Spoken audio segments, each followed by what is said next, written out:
1956 में जो है वो कारनामा फिल्म में उन्होंने एक किरदार अदा किया। फिर उसके बाद एक बड़ी अहम फिल्म अयाज़, जिसके हीरो जो हैं वो हबीब साहब थे। अयाज़ में इन्होंने बड़ा अहम किरदार अदा किया। फिर उसके बाद जो है वो क्या है, ये इसी तरह उर्दू और पंजाबी फ़िल्मों में ये सानवी किस्म के किरदारों में हमें नज़र आना शुरू हुए। अस्सलाम वालेकुम ख़वातीनो हज़रात, मैं हूं मिर्ज़ा उस्मान बेग। उम्मीद करता हूं आप लोग खैर वाफ़ियत से होंगे। एक नई वीडियो में आपको खुशामदीद कहते हैं। आज की शख्सियत से आपको मुतारफ़ करवाएं। नामवर अदाकार सावन भट्ट हैं। इनका असल नाम तो ज़फ़र था और इनकी जो आखिरी रामगह है वो बीबियाँ पाक दामन के कब्रिस्तान में वाक़या है। अदाकार सावन भट्ट की शख्सियत और फ़न पर बात करने के लिए हमारे साथ हमेशा की तरह मौजूद होंगे डॉक्टर अमीर बरार, जो कि लाहौर के इल्मी और अदबी हल्कों में किसी भी तारुफ़ के मुहताज नहीं। मेरे साथ अब अक्सर वीडियोज़ में देखते रहते हैं। कई अदबी तंजीमों के ये मेंबर और अपनी भी कई अदबी तंजीमें चला रहे हैं, खासतौर पर अली इजाज़ लवर कौंसल और बज़्म अंजुम रुमानी। बज़्म अंजुम रुमानी के तहत तो ये सालाना एक अवार्ड शो भी करवाते हैं और उन शख्सियात को अवार्ड से नवाजते हैं जिन्होंने अपनी फील्ड में रहते हुए कारहा नुमाया सर अंजाम दिए हों। तो डॉक्टर साहब से जानते हैं सावन भट्ट की शख्सियत और फ़न के बारे में। अस्सलाम वालेकुम डॉक्टर साहब। वालेकुम सलाम। क्या हाल चाल है डॉक्टर साहब? जी अल्लाह की रहमत, फर्स्ट क्लास। अच्छा डॉक्टर साहब, अपने ज़माने के तो बड़े मरूफ अदाकार थे सावन भट्ट, ठीक है। इनके कई वाक़यात मरूफ हैं, तो आप मेरी ऑडियंस को अदाकार सावन भट्ट के बारे में क्या बताएंगे? सामन भट्ट जैसा आपने कहा, ज़फ़र अहमद भट्ट उनका असल नाम था और ये कश्मीरी थे। और भट्ट जो हैं माशाल्लाह कश्मीरी होते हैं और ये जम्मू में पैदा हुए थे 6 अप्रैल 1905 को।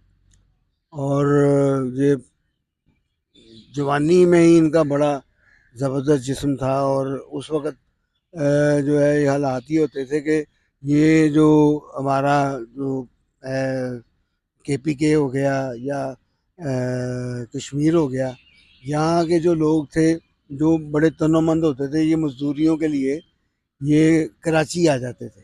कराची उस वक़्त जो है वो क्या है, वो कैपिटल था और कराची में सब कुछ था। कराची अदब का भी गहवारा था, सकाफ़त का भी गहवारा था, सनत भी उसकी बड़ी मकबूल थी। तो ये भट्ट साहब भी वहाँ आ जाते हैं कराची और कराची आकर ये मज़दूरियाँ जो हैं वो स्टार्ट कर देते हैं।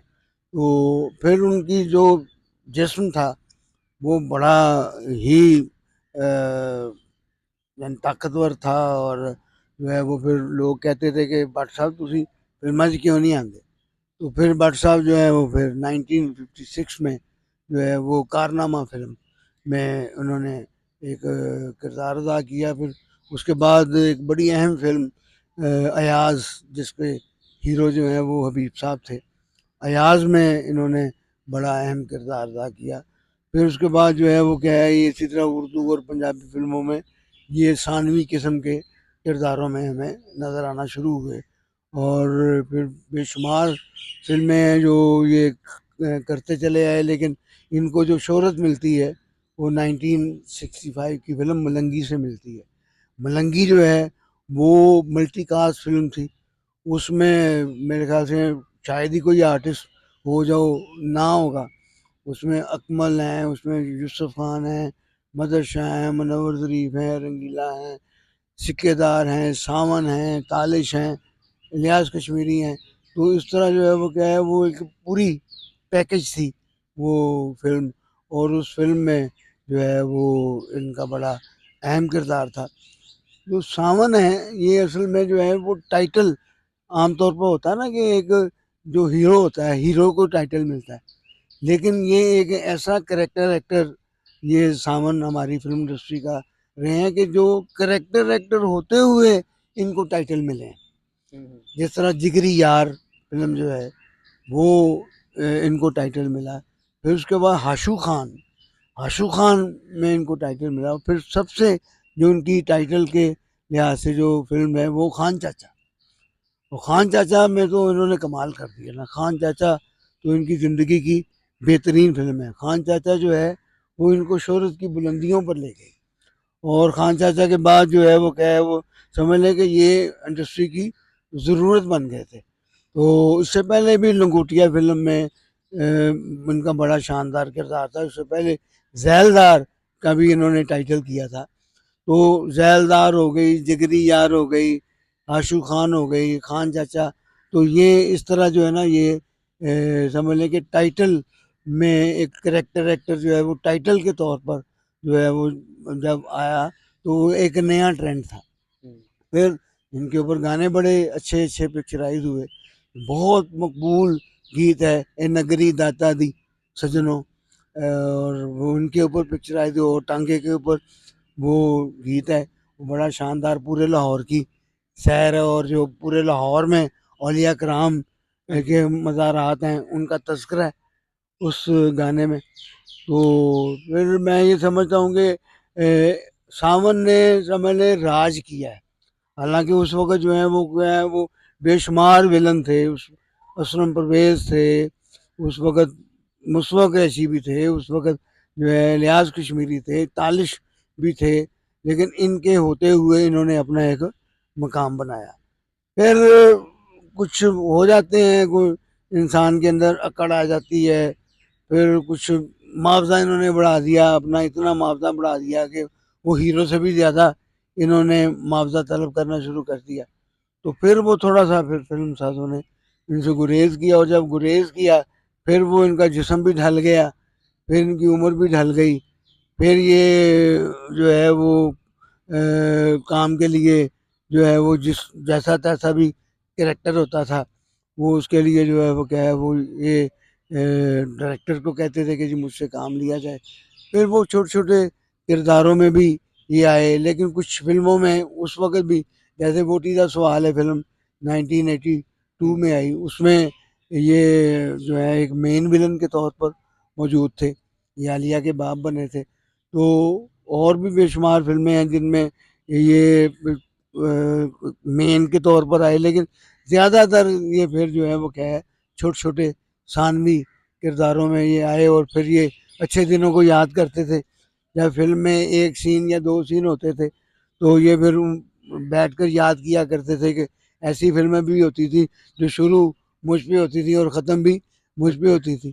तो ये बहरहाल जो है वो क्या है वो एक चलन है हमारी इंडस्ट्री का कि जो रूज देखता है उसको जो है वो क्या है जवाल आ जाता है। तो फिर इनका एक स्टाइल बड़ा मशहूर था, यानी ये जब बोलते थे तो ये पूरा जिस्म इनका हिलता था। तो मैं एक दफ़ा अली एजाज साहब के साथ जो है वो सफ़र कर रहा था, तो वो सामने से जो है वो एक ट्रक आ रहा था, और ट्रक जो है वो क्या है वो हम आगे बैठे थे तो ट्रक ऐसे करके ना हिल रहा था, ऐसे करके ना हिल रहा था।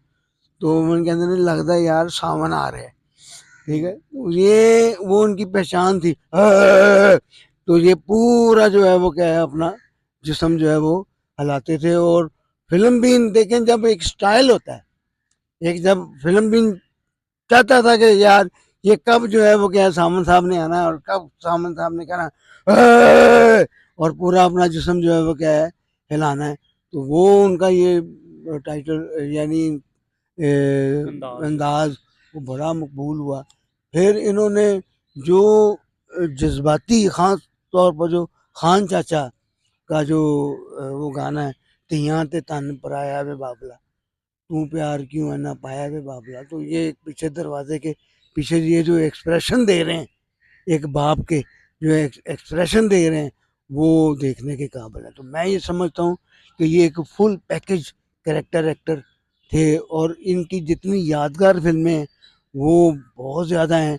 फिर इनके ख़ास तौर पर जो टाइटल हैं, ख़ास तौर पर जो हाशू खान का जो इन्होंने किरदार किया है, हाशू खान में इतना ज़ालिम जो है वो इन्होंने अपने आप को पेंट किया है कि कमाल है। और फिर अगर एक मजबूर बाप के तौर पर कहीं आए हैं तो वहाँ पर भी इन्होंने बड़ा अच्छा किया। जिगरी यार में एक यार के तौर पर आते हैं, उसमें भी इन्होंने बड़ा कमाल किया। तो मैं समझता हूँ कि ये एक मुकम्मल अदाकार थे, और आज इनको याद करने का दिन है, आज इनकी बरसी है। तो दुआ है कि अल्लाह ताला इनको जन्नतुल फिरदौस में आला मकाम अता फरमाए। आमीन। डॉक्टर साहब जैसे आपने बता दिया कि आज इनकी बरसी है, तो मैं ऑडियंस से भी रिक्वेस्ट करूंगा कि इनके लिए दुआए मग़फ़िरत लाजमी कीजिएगा। डॉक्टर साहब आपकी पसंदीदा फिल्म इनकी कौन सी है? मेरी आशू खान, आशू खान आप देखें कि सिनेमा में लोग बैठकर गालियां देते थे कि किड्डा जालिम है, तो असल में यही कामयाबी होती है कि किसी विलन की कामयाबी यही होती है कि उसको जो है वो कहे गालियां पड़े आगे से। फिर इनकी एक फिल्म थी जैलदार, ठीक है, छुप जाओ तारे हो पादे हो हनेर वे, और उसका गाना बड़ा सॉरी लंगोटिया, लंगोटिया छुप जाओ तारे हो पादे हो हनेर वे, तो वो उनकी बड़ी अच्छी फ़िल्म थी, वो मुझे बड़ी पसंद है लंगोटिया फ़िल्म। उसमें हबीब और इकबाल हसन का बड़ा अच्छा काम है। फिर ज़ैलदार इनकी फ़िल्म जो है, वो मुझे बड़ी पसंद है। बहुत शुक्रिया डॉक्टर साहब। जी, आपका शुक्रिया। वो मैं ये समझता हूँ कि ये शायद जो इस वक़्त की जो नस्ल है, ये जो नस्ल है, इनको पता ही नहीं होगा कि सावन कौन था।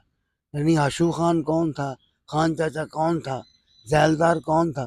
तो ये आपकी वीडियो के तवज्जुह से अब वो सर्च करेंगे यूट्यूब, और उनकी फ़िल्में निकाल के देखेंगे।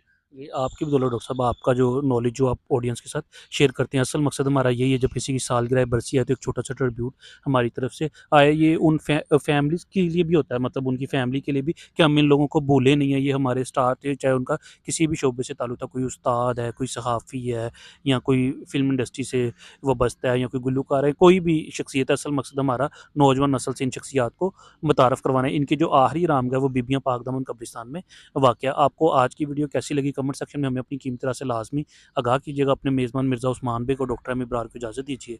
अल्लाह हाफ़िज़।